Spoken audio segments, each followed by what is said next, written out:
Welcome to the Inspired Living with Autoimmunity podcast, the podcast for high achievers who want to stay sharp, focused, and full of energy despite their diagnosis. With your host, National Board Certified Functional Medicine Health Coach, Julie Michelson, where Julie helps you take your power back from autoimmunity. And now here's your host, Julie Michelson.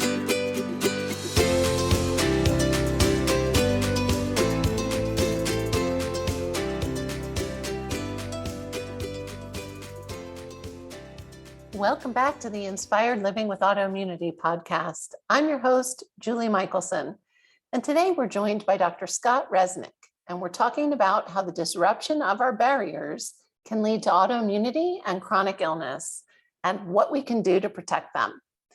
Scott offers us his insight through a relatable story and gives us actionable advice on steps we can start taking immediately to help support our immune systems and our overall health. Scott, welcome to the podcast. Thank you so much for inviting me here. I'm looking forward to speaking with you. I am so excited to bring your perspective and different ideas to listeners. I was telling you before we hit record, I get really jazzed when it's something that I know, even if they've listened to every episode, they haven't heard before. And so this is one of those episodes for them. I'd love to begin with your story. I want listeners to get to know you a little bit and kind of find out, why you're doing what you're doing. So whatever part of your journey you want to share with us that led you to where you are today, please share. Okay, I will do that, and I'll try to keep it brief. So my name's Scott Resnick. I'm a physician. I was actually trained as an OBGYN, and with these skills, I went to a town called Taos, New Mexico, which is one of the most unique places in the United States. And it's unique in the fact that still to this day, something like 20% of births are out of hospital. People have a different idea about health. They don't go racing to the doctors. And what I found is that even as a surgeon, I was turning to more what we would call alternative ways of looking at health to get my people better, or get my patients better.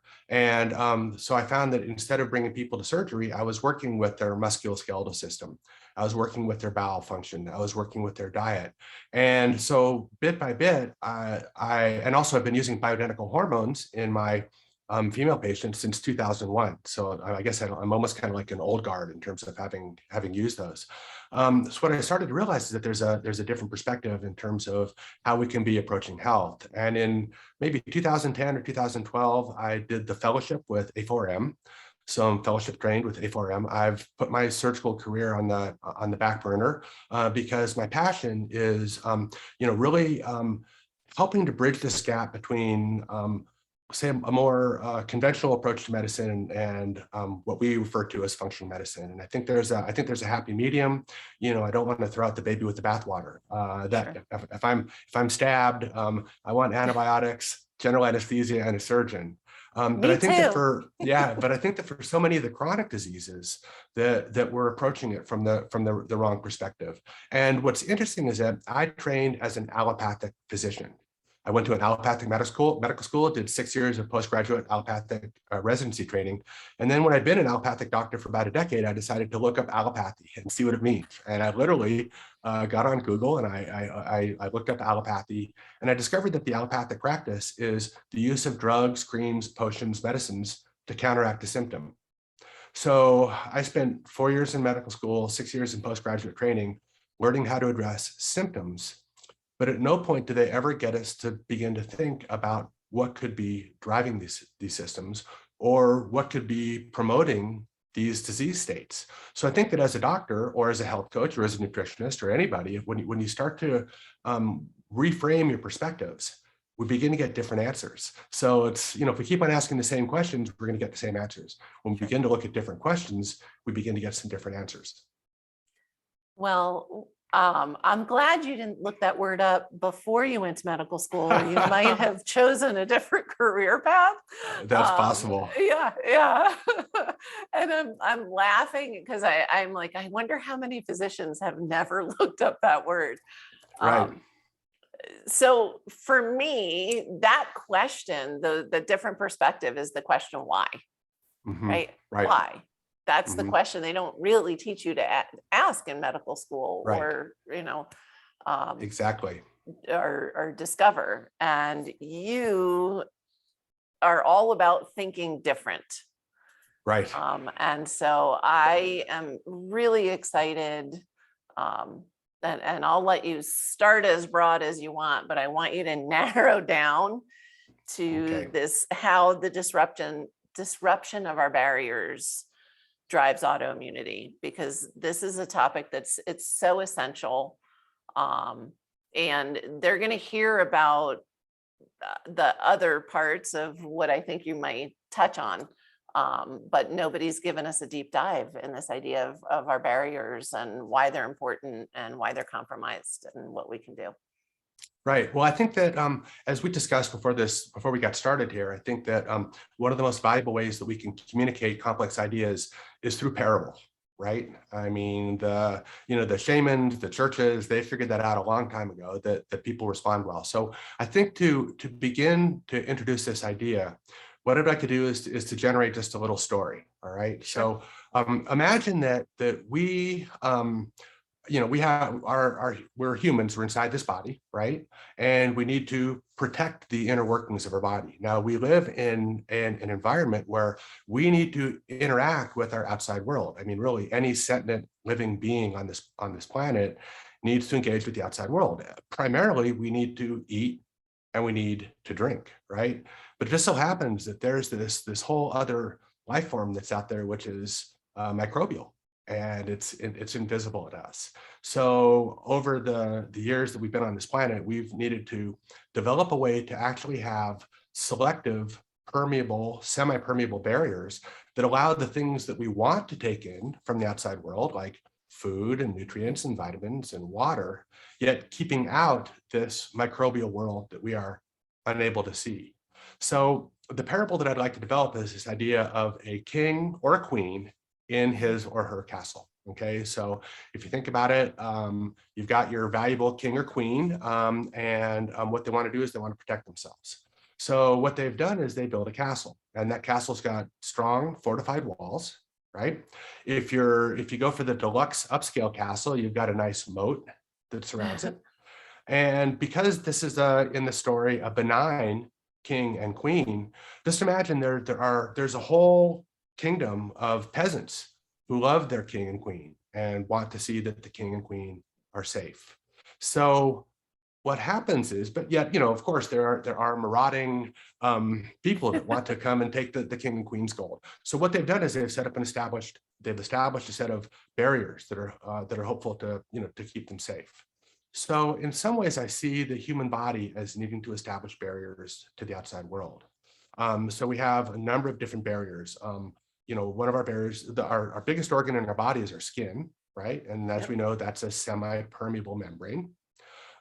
We have our gut, which I'm sure you've talked about Alessio Fasano at Mass General Love Hospital. him. And as somebody with celiac, he's oh my definitely gosh, on my reading list. oh, he's one of my favorite lecturers and thinkers. But he describes the fact that if you were to spread out this barrier of our gut, it's as big as a doubles tennis court. Right. Now, if you think of the fact that our immune system is charged with protecting that barrier, it means we need to be able to find something which is 10 billionths of a centimeter, a virus, in something which is as big as a doubles tennis court. So you can see that task is Herculean. We also have barriers that are an interface with our lungs as well. So we need to be able to take in oxygen and expel carbon dioxide, but there are any number of different particles or viruses. I mean, look, we just went through COVID. These are airborne. So, and then what's interesting is that so these are the main barriers that I think that our body is tasked to protect. But then if we go even farther and even deeper into our physiology, you can begin to think about other barriers, such as the blood-brain barrier. And there's also something known as the subendothelial barrier. And what that is that's the lining underneath our blood vessels. So when one really understands what's happening with cardiovascular disease, you could actually make a really good argument that cardiovascular disease is an autoimmune process. The You autoimmune sound like a process. functional medicine doctor. Oh no, the word's out. I love it. So you can You see mean that it's not just all cholesterol? It's not. it's not just all cholesterol, and the treatment is not just statin drugs. Yeah, No. thank So you. so so it's interesting. So if I can just get into a little more of the science, and again, I promised I'd keep this simple. Simple. Keep it simple. At these barriers are things known as antigen presenting cells. And basically an antigen is anything that would stimulate our immune system to being revved up. Okay, so if you've got celiac disease, the antigen you're most concerned about is gluten, right? Yep. So what's interesting is that when you look at our physiology, so an antigen presenting cell basically identifies something in the outside world, and what it does is it sends messages to the rest of our immune system. So it presents these antigens to the rest of the immune system. So what's interesting is we've got antigen presenting cells in our gut. They're called dendritic cells. We have antigen presenting cells under our skin that are called Langerhans cells. So anything that penetrates our skin, maybe it's a mosquito bite, maybe it's a brush with poison ivy, that can stimulate our immune system. And what's interesting is that last year there was a lab at Harvard Medical School that actually showed that under the lining of our blood vessels are, you guessed it, antigen presenting cells. So our whole immune system's job is to protect us across these barriers to basically keep us safe. Because the truth of the matter is, if you peeled back my skin and got a little scoop of Scott and set it on the sidewalk, it would be teeming with bacteria, parasites, yeast, probably within a matter of hours. So we need to maintain these barriers to be able to protect us from the outside world. And that's really what the entire immune system is charged with. It's keeping us safe. Wow. And I knew you were going to bring a different perspective. And I love that idea. I'm like, all right, I want a moat, I want a drawbridge, I want. Okay, so let's go back to that metaphor. So this is not a misplaced metaphor. I haven't finished about it. So probably the easiest barrier to talk about is the gut. And I know that on your show you've had a number of people, a number of discussions about the gut. So I know that your listeners are probably pretty savvy about it. Or at least willing to finally accept that the gut is a key player in autoimmunity. Right. So I think it's probably one of the primary players. Agreed. And if you think about it, over the course of the year, we all eat more or less 2,000 pounds of food. So you can see that there are a lot of molecules that are making it into our body that need to be reconciled by our immune system. And an important thing that I want to mention about the immune system is the immune system's job is it's pattern recognition. I mean, it's looking for molecules that have a shape, an electrical charge, a characteristic that just tells it that this is a dangerous stranger, right? So what we want to do is we want to maintain our barriers, and I'm going to talk about how we can do that. The other thing we want to do is do our very best to ensure that our immune system is not being exposed to an antigen, a bacterium, a yeast, a food that could be setting it off into a hyperexcited state. Because ultimately, I think that one of the most important things about what drives our immune system is this concept of molecular mimicry. Wow. Have you come across that? I have, and that's what I was thinking about when you were talking about this pattern recognition. I was like, right, molecular mimicry, because yeah. So the easiest way to understand that is many of us have kids, right? And when a kid gets strep throat, what do? Bring them to the doctor. The doctor gives the kid some penicillin. Now, here's an example where allopathic medicine might be realistic, because what happens is that the strep bacteria actually has patterns and markers on it that resemble the valves of our heart. So rheumatic heart disease is when you get a strep, you're infected by a bacteria, again, probably going through our nasal sinuses and going across that barrier into our body. But what happens is that the immune system confuses those antigens with molecules that are actually normally present in our body. So I think one of the most important things to recognize is that to keep an immune system happy, we want to, one, maintain our barriers, and two, keep, to the best of our ability, everything that's in the realm of our immune system, of these dendritic cells, these cells that are constantly sensing and determining is our environment safe? Is our gut filled with bacteria that are helpful bacteria that are going to down-regulate our immune system? Or is our gut filled with the bacteria that might keep our immune system revved up? And then when we have too many of these patterns or molecules that could potentially confuse our immune system, I believe that this molecular mimicry is a big part. And I know you've gone over some of this stuff. I mean, there's a lot of studies looking at things like Klebsiella and ankylosing spondylitis or rheumatoid arthritis. There are a number of bacteria that are associated with rheumatological diseases.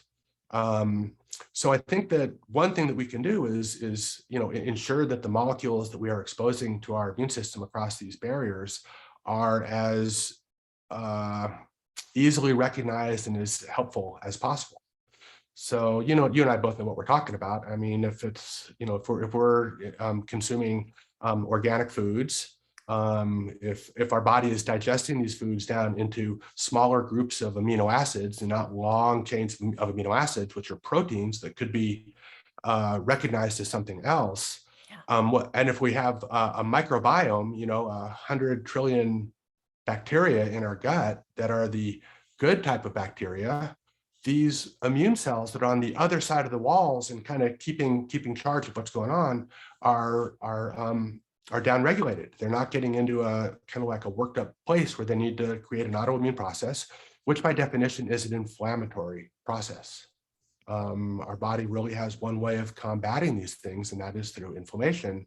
And as you know, inflammation is one of the most it's the tide that binds of not only autoimmunity, but all chronic diseases. So diabetes, hypertension, cardiovascular disease, Alzheimer's disease, all these things are based in inflammation. So the name of this game is to, one, maintain our barriers, two, expose ourselves to the least number of molecules that could get our immune system out of whack, and three, maintain the nutritional state that we can have a healthy immune system that's working well. And a real simple example about nutrition is just like vitamin D. I mean, the amount of data that's out there between, vitamin D and multiple sclerosis. I mean, so, there are a number of different things that we can do to help maintain some of these barriers. And I promise I'm going to get back to our discussion about the castle, because I think that's pictures worth 1,000 words. And while your listeners may not remember what I'm talking about, hopefully they'll remember the image of this castle.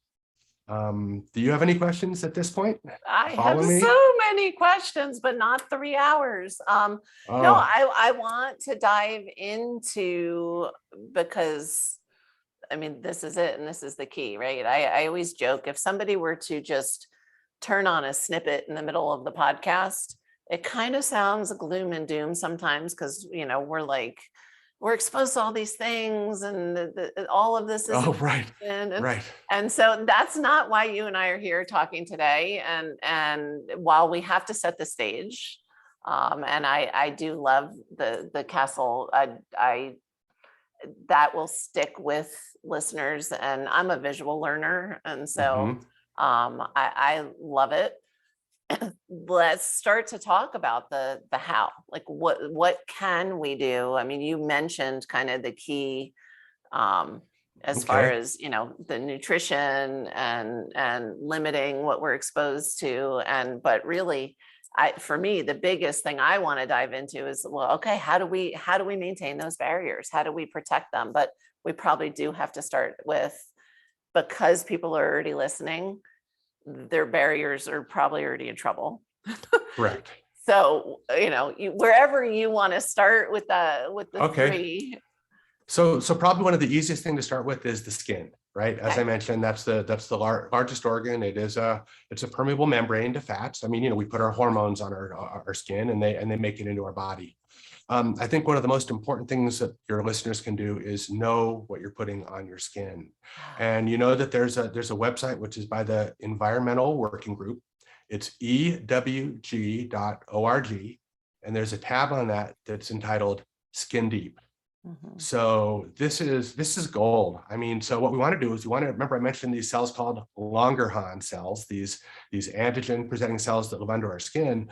Just make sure that you're not presenting any of these cells with anything that could be perceived as a toxin. So and I promise, if you're not already taking the steps to make sure you are actually putting tons of toxins all over your skin all the time. Right. Now, the other thing that we can do is we can also ensure that we have, I haven't talked about this, but there are 3 hormones that are involved in balancing our body's energy, which is insulin, thyroid, and cortisol. And I think many of your listeners, I'm sure, have struggled with a state of hypothyroidism, if not Hashimoto's. Mhm. And what is one of the classic signs of hypothyroidism? It's dry skin. Right. So you can imagine that as our skin gets dry, it doesn't function as well as a barrier. If we have high cortisol from too much stress, cortisol by definition diverts blood away from our skin because it's intent on keeping our brain and our heart alive. So if somebody has dysfunctional cortisol, that can similarly affect the way that the skin is perfused, the amount of blood flow that we get to our skin. So I figured I'd start with the barrier of the skin. It's our biggest organ. I think it's really important to ensure that you're not putting any kind of toxin on your skin. The next biggest barrier is our gut.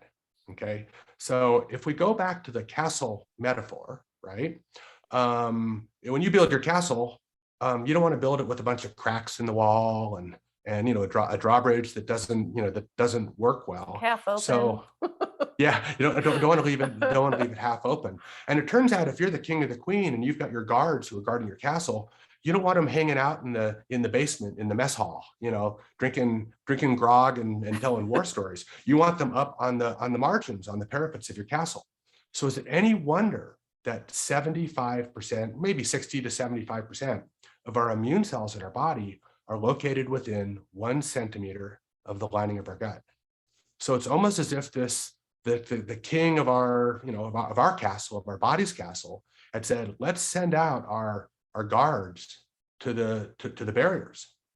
And while we're talking about the gut, if you were to, so let's say you sprung for the moat when you build your castle. Yep. Would you prefer to fill that moat with water or acid? Well, I'd probably choose acid because that's gonna actually help you. So now if you want to surround our moat with acid, we can do the same thing in our gut.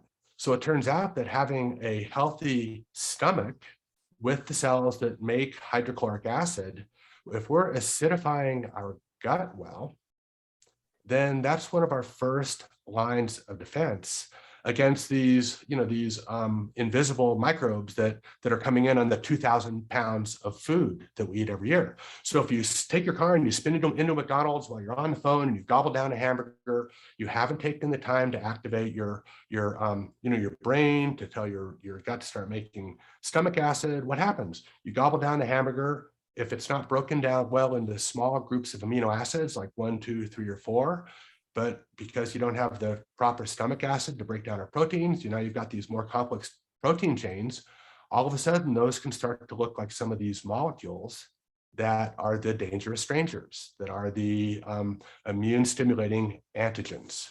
So. And I'm gonna be really naughty because we don't have enough time to cover everything I want to cover anyway, but okay. You brought up one of my biggest pet peeves in the allopathic medicine world.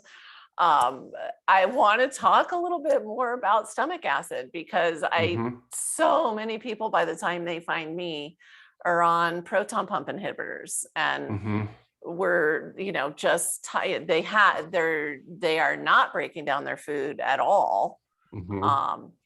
And gosh, that could be just a whole nother episode. So okay, we'll have to reschedule. I don't want to get to, we can just do one per system. Right. But I would just kind of want you to reiterate a little bit why, because people think one of the really common symptoms as people are in this chronically inflamed state is heartburn. And then the one approach, the typical Western approach is, well, let's squash that acid. Right. Then we're losing motility. It's this battle. So I just kind of want to highlight what you said, because I always address it with people in taking that functional approach of, well, no, you actually Mhm. probably were getting heartburn because your acid was already suppressed and Right, it wasn't closing. And, these are the same right, people that are constipated because now they've right, really, their whole system is just slowed down. right. But you gave me like a whole new, let's highlight again that like we need that stomach acid. Mhm. to- And I've be- got, I'm a fan on discussions like this, or like, because people are listening to this are thinking, what can I do about this? I go to my right. doctor, they're putting me on the proton pump inhibitors. Here's a couple really simple things you can do starting tonight to increase your production of your stomach acid. So there's something in our body which is known as the cephalogastric reflex. Okay, cephalo like cephalic, head, gastro meaning stomach, right? And what this is this is the preparatory stage that our body needs to begin to prepare itself for the digestive process. So what can you do to help that cephalogastric reflex? Well, driving into the McDonald's while you're talking on your cell phone ain't it. What you can do is you can begin to create a little bit of ceremony around eating. And Yes. so what happens is as we think about food, as we prepare the food, we smell the onions that we're dicing. We smell the soup that's getting ready. We prepare ourselves to eat. One of the simplest things that people can do is create a degree of ceremony around eating. And like I said, this is something that your listeners can start to do tonight. And what is that? It means don't sit and eat in front of the TV. Set a place by the table. Go out to the Bed Bath and Beyond and spend $12 on some napkins. Light some candles. Have people take their cell phones and turn them off, because our body wasn't meant to digest food while we race from place to place under fluorescent lights. No, Well, we we can't anyway, because that's not where our energy is.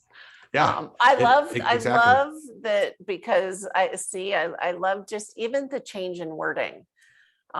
People have heard me talk about, I heard other guests talk about mindful eating, and this is Hmm. what you're talking about. But Hmm. I like this idea of ceremony around. We Hmm. start to digest before we put food in our mouth. We start to get our digestion Hmm. going, Hmm. and looking at your, like taking a moment, like make your plate pretty. Right, Look at right, it before you even take your first bite. right, These are the things that are so important that may sound like luxuries. But right, as you mentioned, like this is how we are designed to right. digest our food. Exactly. And see, I And, had no idea you were going to go there. I love that. and so the next simple thing you can put this into place tonight is, and I know you've talked about this before, is chew your food, Yeah. right? I Yep. mean, really what we're trying to do is we are avoiding these complex proteins, these three-dimensional shapes of amino acids and electrical charges and stuff that are going to be recognizable molecules by our immune system. So what we know is we know that if the immune system, and again, remember 3/4 of our immune system is lining our gut, if they're exposed to smaller segments of amino acids, like 1, 2, Gesundheit, 1, Thank 2, or you. 3, 4, 1, 2, or 3, 4 amino acids. Those are recognizable patterns. Those are friendly. It's like, in other words, the immune system says, great, we're getting fed. We need those amino acids to run our biochemical processes. But if you're not taking time to eat, if you're not making enough digestive stomach acid, you're not activating your digestive enzymes, you're sending poorly digested proteins down into our lower parts of our gut where the immune system starts to get a crack at what's happening. You could conceivably, or you probably are, sending these more complex collections of amino acids. And that's what a protein is. A protein is a string of amino acids. Much like, just imagine, remember those bar magnets we used to play with when you were kids? So Yes. if you hang them end to end, they're just nice and straight. But if you kind of clump them up together, they form like they kind of all stick Ball. together and form Yeah. a ball. That's what happens with proteins in our body. And if you were to take you know that there's going to be different magnetic forces, different places in that ball. So it's structures that look just like that our immune system is recognizing. And ideally, we have an intact barrier to our gut. Because what happens is that as those barriers begin to break down, we start to increase the potential that some of these injurious, dangerous strangers, if I could use a, I like that term, can now elicit a response from our immune system. And like we talked about earlier, the immune system has one way of combating these dangerous strangers, which is inflammation, and that's really at the core of autoimmunity. And I know we're running out of time, but let me just say one other thing, which is if you go on with the metaphor of the castle, right? Yes. Because remember, we've got a kingdom that loves the king and queen, right? So to switch that thinking over in your mind and think about those aren't peasants, but they're bacteria. They're the healthy type of bacteria that actually have been shown to down-regulate our immune system. So what happens when a horseman wearing all black with a face shield and a big spear starts wandering into the township? Words can make it back to the kingdom that something's happening. So that's the same. That's how I like to look at our relationship with bacteria. Because if we have the right type of bacteria, they're sort of in this metaphor akin to, this peaceful, cooperative kingdom. You can see how as that starts to change, if the opposing, the marauding Gauls start, coming in on horseback, that we're gonna be able to get some early warning as well. So with all those metaphors, of having a healthy moat, having intact barriers of our castle, having our immune system, which is situated like the guards at the parapets, at the drawbridge, not leaving the drawbridge down at night, and having a kingdom of bacteria, read, happy peasants in your kingdom who are willing to help to keep the peace. That all that together works to maintain a healthy, balanced immune system. I just love that visual, and I want to highlight for people because we hear, and you did such a beautiful job, the happy peasants. I've said many times, we tend to hear bacteria and think bad, and like, no, not all bacteria. Most isn't. Right. And so I love that you were able to paint that picture for us, as well as the way the system is set up, as you mentioned, is to protect us. It's when we've got these chronic alarms, too many marauders it's just one after another, exactly, that we get into this spiral. And that's what we can shift. I'm going to ask you a question you may not have known I was going to ask you, which is probably dangerous as we're getting close to time. But is autoimmunity healable? Can we heal? I would say yes. Thank goodness. I guess I was rolling the dice. I think it can be healed. I think that it needs to be looked at as sort of a chronic disease with potentially acute exacerbations. So I do think that we can undertake a series of systematic steps to optimize the way our nutritional balance, to ensure that the way that our body handles energy, which is insulin, thyroid, and cortisol, to make sure that's all in balance, to ensure that our gut lining is intact, that we're not putting toxins on our skin, and finally to maintain that all of our detoxification pathways are up and running, which mandates having a working gut and a working skin so you can Right. sweat. I'm of the belief that sort of like once autoimmunity happens, I think the horse is sort of out of the proverbial barn, so to speak. But I do think there is a lot that we can do to sort of mollify that, to kind of keep it tamped down. And it takes, working with someone like yourself or someone like me who can actually have a coherent science-based approach that allows us to look at this in a way that's doable. So I do believe that autoimmunity can be managed, if not fully cured. Yeah, I totally agree. And listeners know, how my life is, I've done a 180. But it is, so I look at in my life, I'm symptom free, but I'm also always taking steps to stay that way. One of the tricks, and I didn't really, it's not something I don't think I've ever shared on the podcast that's ever come up before. One of the things I do, I don't eat out often. I like to be in control of my food, and we love to cook and we love to eat clean. But when I'm traveling or I do eat out, I will take enzymes because while my gut is healed and in a great place, especially compared to where it was when I was actively sick, I look at that as insurance, right? It's like extra, Right. because I don't know exactly, I know what I think is in the food. Right. And it's like, oh, I'm not even going to gamble. I'm just going to, grab myself some extra peasants. And Right. I love it. And here's another one of these kind of funny things where, there's this myopia of mainstream medicine, because how many people have gone in and said to their doctors, should I take some enzyme? The doctor goes, that's no good. There's a reason for enzymes. But if you have a head of the pancreas cancer and you've got a Whipple procedure where you take out the pancreas, they give you enzymes because we know that the enzymes can be taken orally and that they work to help digest the food. So I love the fact that, so these are all simple things that we can do. I think the ceremony of eating is important. I actually have an Instagram site, which is What Your Doc Is Eating. It shows what I eat. Because another thing which I think is important is being healthy takes work. And I know that that's something that you've talked about. It takes a little extra effort to go to the store. It takes some time to learn how to prepare your food. It takes some time to sit down and light the candles and fold the napkins and do the dishes and all that kind of stuff. But the payoff is a life of health. So what I do is I'm a doc who's not like do as I say, but do as I do. I created an Instagram site that basically just shows how I eat. And so it's what your doc is eating. And I'm sure you'll look at it after this, if you haven't already. I'm totally going to check it out. I haven't seen. And I do want to let listeners know we have links in the show notes.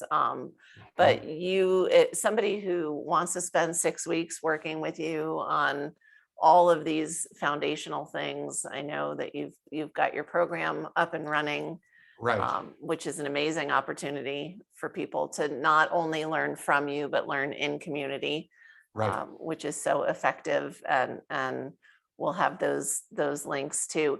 You already gave us, I always ask at the end of the podcast, what's one step listeners can take. You can reiterate if it's the ritual, or it's your opportunity to sneak in another one. It's up to you. No, this is something I know that you've spoken about on your podcast, and it's one of the simplest things that we can do, but it's probably one of the most important. And if I could give you a one-word answer, it would be breathe. I knew you were going to say that. And I know it's funny because there's, that we could talk about, like the dendritic cells and the different arms of the immune system and the different enzymes you can take. But at the end of the day, the most important thing that we can do to maintain a state of health is to keep our cortisol and our stress response in check, because cortisol diverts blood away from the skin. It diverts blood away from the gut. And it would make sense that I didn't mention this, but the lining of the gut regenerates itself every 3 days. So if it's not getting the right amount of blood flow, then you're increasing the risk that those cells that line the interior of the gut, instead of being like nice connected like this, they start to develop some leakiness. I always talk about the brick wall behind me. That's right. It's my gut barrier. see, you've been thinking about barriers for a long time. We just needed to get on the show and articulate it. It's just exactly. It's all putting it in language people understand. And again, for people who learn like I do, giving the visual. People listening on audio right now are like, what wall behind her? They have no idea what I'm talking about.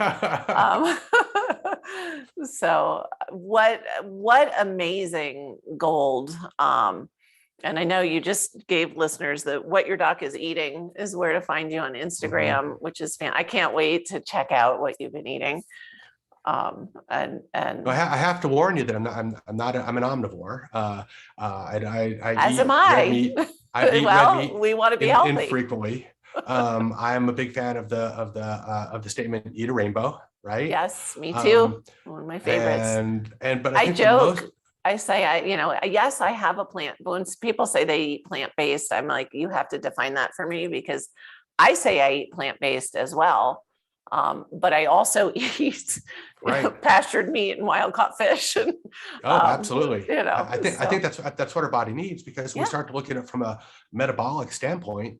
There are essential amino acids that our body can't make. there are essential fatty acids that we get in fish, like the omega-3s. And don't get me started talking about omega-3 index and autoimmunity, because that would probably require a whole additional podcast. We could do one on like D's, omega-3s, we could just make a little list of hormone, the whole thing. So Scott, thank you so much. You've shared amazing gold, and you've done it in a way that hopefully was as fun for listeners as it was for me. I will quote you every time, but I am stealing your castle. All right. I'm building my own. How about that? I hope that everybody out there builds a castle. And I just want you to say that it's really been my pleasure. I so look for these opportunities to be able to share knowledge. I mean, I think we're entering a new time, and that time is characterized by, we were talking about this earlier, democratization of medicine. I mean, let's make a cogent, science-based, compassionate, realistic way of healing that isn't reactive, that's not just allopathic.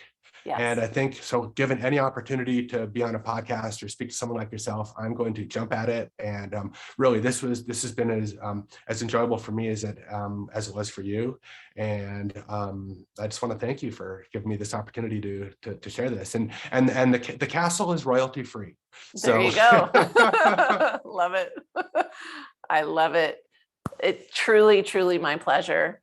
And for everyone listening, remember, you can get the show notes and transcripts by visiting inspiredliving.show. I hope you had a great time and enjoyed this as much as I did. I will see you next week.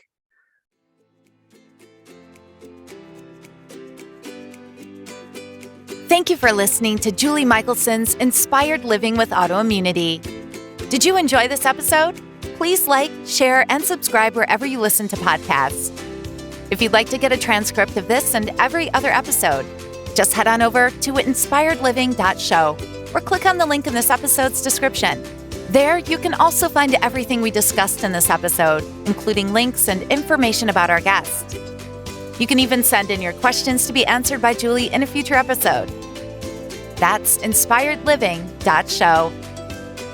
Until next time, this is Julie Michelson's Inspired Living with Autoimmunity podcast, helping you take your power back.